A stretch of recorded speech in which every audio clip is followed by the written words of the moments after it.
आन है, बान है, शान है, हिंदुस्तानी है हम, हिंदी हमारी पहचान है। मैं कौसर, आज हम बात करेंगे हिंदी विषय के बारे में कि आज देश भर में हिंदी के सामने क्या चुनौतियां हैं। हमारे साथ है श्रीमान रामेश्वर सर। स्वागत है सर आपका इस चर्चा में। धन्यवाद कौशल जी। सर, पहला सवाल, हिंदी विषय करियर के लिए कितना उपयोगी है? देखिए, हिंदी विषय के बारे में अगर आप जानना चाह रहे हैं कि कितना उपयोगी है, तो इस बात से आप गौर कर सकते हैं कि आज पूरी दुनिया में हिंदी को बहुत बढ़ावा मिला है। हिंदी पूरे दुनिया में दूसरी ऐसी भाषा है जो सबसे ज़्यादा बोली जाती है, समझी जाती है। और हिंदी विषय को लेकर के लोगों में मतभेद है और ये कह लीजिए कि भ्रम ज़्यादा है। सही का ज्ञान कम है, भ्रम ज़्यादा है। आज भी बच्चों में एक बात जो फैली हुई है कि हिंदी ऐसे ही कुछ नहीं लिए तो हिंदी ले लिए, जबकि ये सही नहीं है।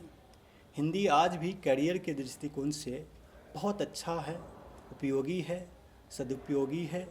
और केवल करियर ही नहीं, जीवन के लिए भी हिंदी साहित्य बहुत उपयोगी है। अगर आप देखेंगे कि शिक्षक बनना हो तो आप हिंदी के एक अच्छे शिक्षक बन सकते हैं। देश का जो भविष्य है उसको संवार सकते हैं। उसके बाद आप आगे बढ़ेंगे तो नित जरेब के माध्यम से प्रोफेसर बन सकते हैं आप। उसके बाद प्रत्येक बैंक में एक राजभाषा अधिकारी होता है और राजभाषा अधिकारी वहीं बन सकते हैं जिनका हिंदी और अंग्रेजी दोनों से ताल्लुक़ हो। मतलब हिंदी के बिना आप कहीं बढ़ ही नहीं सकते हैं। और आज भी भारत देश में हिंदी इतनी उपयोगी है कि हम लोग हिंदी के बिना, हिंदी पढ़े बिना रह नहीं सकते हैं। चाहे आप किसी भी विषय से लिए हों, एक पेपर आपको हिंदी पढ़ना होगा।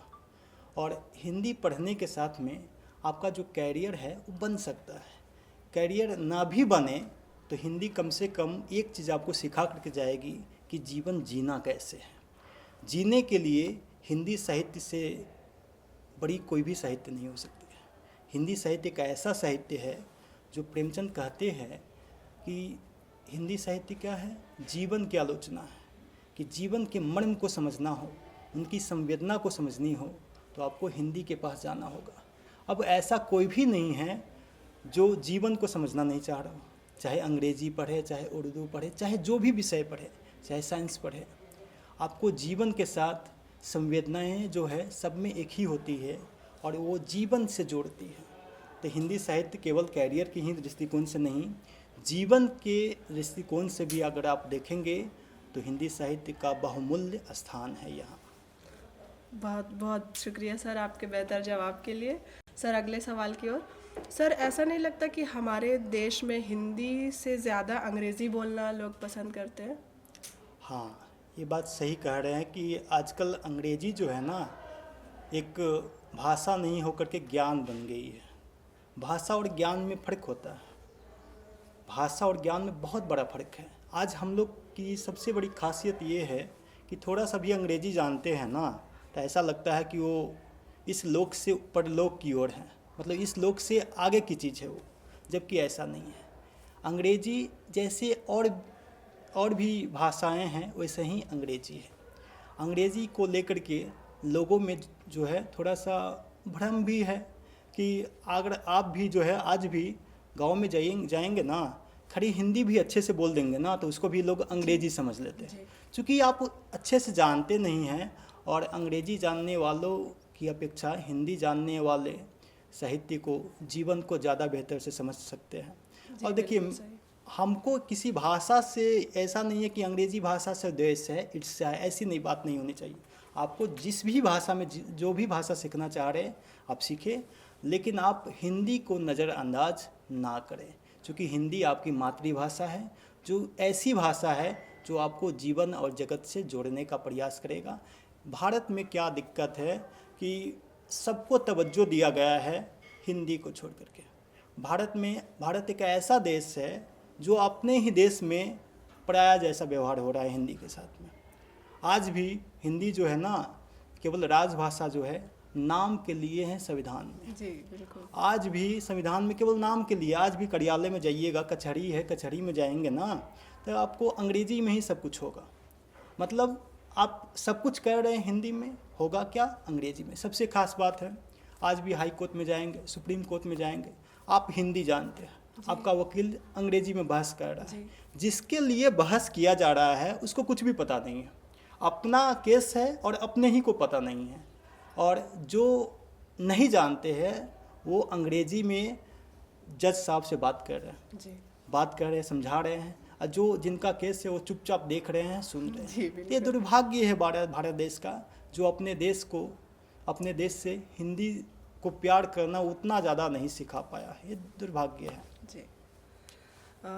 आजकल लोग अपने बच्चों को अंग्रेज़ी मीडियम में ज़्यादा पढ़ाना चाहते हैं और घर पे भी वो चाहते हैं कि बच्चे अंग्रेज़ी में ही बात करें, तो इसके बारे में क्या कहेंगे? देखिए, इसका सबसे प्रमुख कारण एक है कि समाज और दूसरा देश भी, जैसा देश होगा ना वैसे ही प्रजा होगी। आप एक अंधेर नगरी इकबाल तेंदु का नाटक है, अंधेर नगरी में एक बकरी मर जाता है और बकरी मरने की सज़ा एक महंत साहब को मिलता है। तो उसमें ये बातें हैं कि अंधेर नगरी का जो राजा है ना, चौपट है, मतलब उनके पास बुद्धि नहीं है। अब बुद्धि नहीं है तो वो वैसे ही रहेंगे। भारत देश में भी ऐसा ही है कि हम हिंदी को जो है ना एक अलग दर्जा दे रहे हैं और अंग्रेजी को अलग। अंग्रेजी को लगता है कि अंग्रेजी ही ज्ञान की माध्यम है, ऐसा है नहीं। आज भी भारत देश की सभ्यता, और हम देश के बारे में इसलिए बोले हैं कि इनकी जो परिस्थितियां हैं, जो बनावट है, या ये कह लीजिए कि जो देश का जो क्या कहते हैं कि नियम जो है ना, वो थोड़ा सा गलत लग रहा है हमको। क्योंकि देश में आज भी हिंदी, जहाँ सरकारी स्कूल है ना, सरकारी स्कूल की जो चपरासी है, तो चपरासी का जो बच्चा है ना वो भी अंग्रेजी मीडियम में बाहर पढ़ता है। जी बिल्कुल। कितनी स्वाभाविक बात है, बात समझिए, जिसके लिए आज भी हम लोग नौकरी चाहते हैं, कैसा होना चाहिए, सरकारी, और अपने बच्चों को कभी भी सरकारी में पढ़ाएंगे नहीं। ये दुर्भाग्य है भारत देश का कि जिस चीज़ के लिए हम लोग नौकरी करना चाहते हैं लेकिन अपने बच्चों को पढ़ाना नहीं चाहते। भारत सरकार अगर एक भी नियम निकाल दे कि कम से कम सरकारी नौकर जो है सरकारी स्कूल में पढ़े, तो आज भी जो व्यवस्था में बहुत सुधार हो जाएगी। लेकिन दिक्कत ये है कि आज बड़े बड़े लोगों के जो नियम बनाने वाले हैं, सांसद है, विधायक है, बड़े बड़े लोग हैं, उनके बच्चे अंग्रेजी में ही पढ़ेंगे। क्या है कि ये उन पर दबाव नहीं है कि वो सरकारी स्कूल में जा कर के पढ़ें। और ये जब तक नियम लागू नहीं होगा ना, देश की स्थिति जो है ऐसे ही बनी रहेगी। और हिंदी भी जैसे देश उपेक्षित है, आम जन उपेक्षित है, वैसे ही हिंदी भी उपेक्षित रहेगी। बिल्कुल, आपकी बातें जो है एकदम दिल को छू लेने वाली है। तो आगे बढ़ते हुए